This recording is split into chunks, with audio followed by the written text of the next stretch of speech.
नमस्कार। बीते दिनों चंद्रयान 3 के चांद के सतह पर सफलतापूर्वक लैंडिंग के बाद इसरो एक और इतिहास रचने के लिए तैयार है।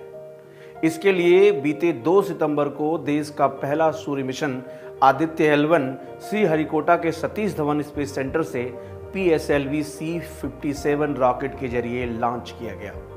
आदित्य L1 इसरो का वह मिशन है जो आदित्य यानी सूर्य से जुड़ा है।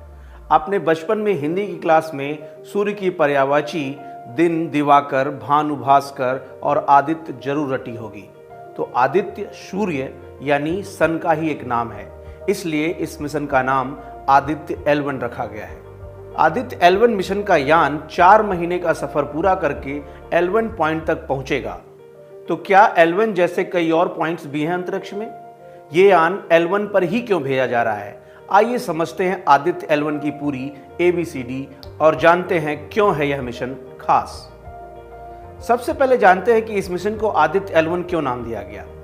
दरअसल L1 का मतलब होता है long range point 1। Long range point अंतरिक्ष का वह स्थान होता है जहां दो बड़े खगोलीय पिंडों जैसे कि सूर्य और पृथ्वी का गुरुत्वाकर्षण आपस में क्रॉस बैलेंस हो जाता है। इसके चलते किसी भी अंतरिक्ष यान की पार्किंग के लिए यह जगह सबसे आइडियल होती है।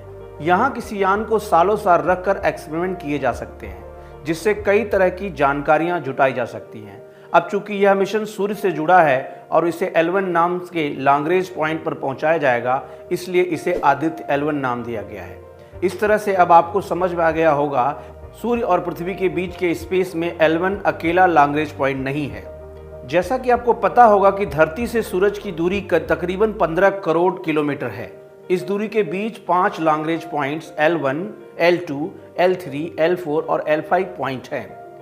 L1, L2 और L3 स्थिर नहीं हैं, यानी ये अपनी पोजीशन बदलते रहते हैं, जबकि L4 और L5 पॉइंट्स कांस्टेंट है।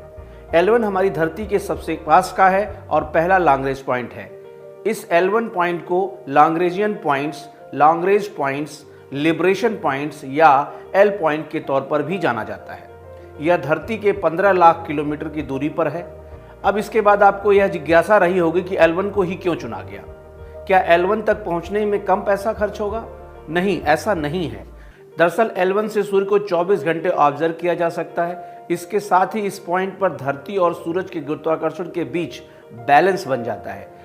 दूसरा कारण इस जगह को चुनने का यह भी है कि धरती और गुरुत्वाकर्षण के बीच बैलेंस होने से एक सेंट्रीफ्यूगल फोर्स बन जाता है।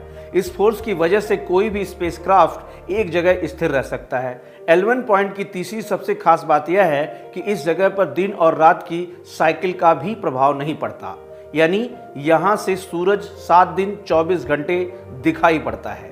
इन सबके अलावा ये पॉइंट पृथ्वी के नज़दीक है, जिसके चलते यहाँ से कम्युनिकेशन एस्टैब्लिश करना काफ़ी आसान होगा।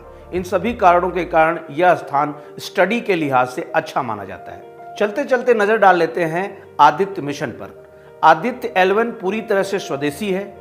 इस मिशन को बेंगलुरु के इंडियन इंस्टीट्यूट ऑफ एस्ट्रोफिजिक्स ने तैयार किया है। इसरो के मुताबिक आदित्य L1 अपने साथ फोटोस्फीयर, क्रोमोस्फीयर और सूर्य के सबसे बाहरी पदार्थ कोरोना की स्टडी करने के लिए 7 पेलोड लेके गया है, जिसमें से 4 पेलोड सूरज पर नजर रखेंगे, बाकी 3 L1 पॉइंट के आसपास की स्टडी करेंगे। इस मिशन का प्रमुख लक्ष्य सूर्य के आसपास के वायुमंडल का स्टडी करना है। इस मिशन से क्रोमोस्फेरिक और कोरोनल हीटिंग की स्टडी, सन फ्लेयर्स पर रिसर्च किया जाएगा। इसके अलावा इससे सौर कोरोना की भौतिकी और इसके तापमान को भी मापा जाएगा। सूर्य के कोरोनल और कोरोनल लूप प्लाज्मा का डायग्नोस किया जाएगा।